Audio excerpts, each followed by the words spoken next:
How's your progesterone level? I didn't learn a ton about progesterone in medical school. I learned more about progestin, which sounds an awful lot like progesterone, and I was taught that they were relatively the same thing, but they're actually very different. Progesterone is the naturally occurring hormone that occurs in our bodies, and progestin is a similar compound that's synthetically made that was made to mimic the effects of progesterone. And it does not mimic them like we would like it to. You see, what happens with pharmaceutical companies is they take a naturally occurring compound and they change it slightly so that it can be patented and they can make lots of money off of it. And when they make those changes, they really don't intend to do any harm, I don't believe, but the chemical structure, when it's altered, does not respond in the body in the same way. And progesterone is really important for optimal health. Now, we know in medicine that progesterone is really important in pregnancy.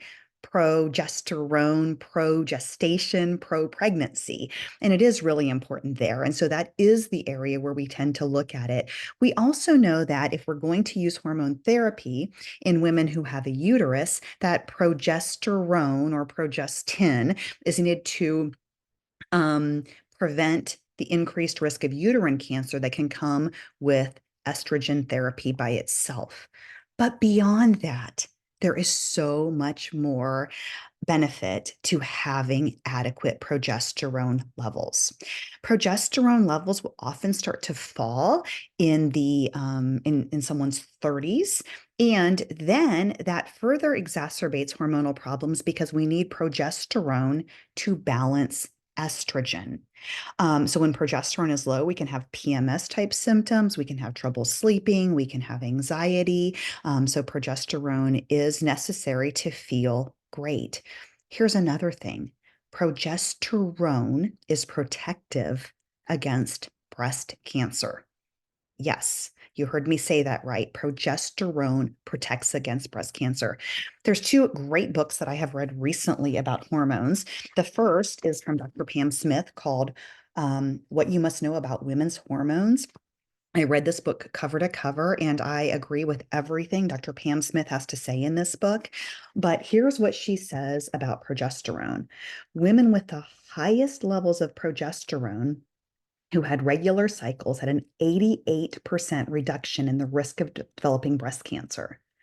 And then women who were deficient in progesterone had a 5.4 times increased risk of developing premenopausal breast cancer and were 10 times as likely to die from any cancer.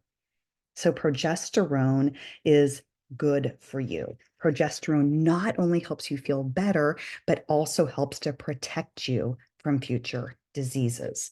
Another great book that I read recently is this book.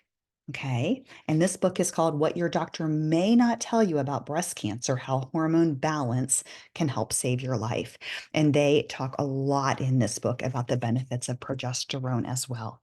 So, if you've not had your progesterone level checked, it might be worth having it checked because not only will it help you feel better, but it can help you live a longer, healthier life. And remember, when we replace it, we need to replace it naturally. There are some supplements that can help boost natural production of progesterone.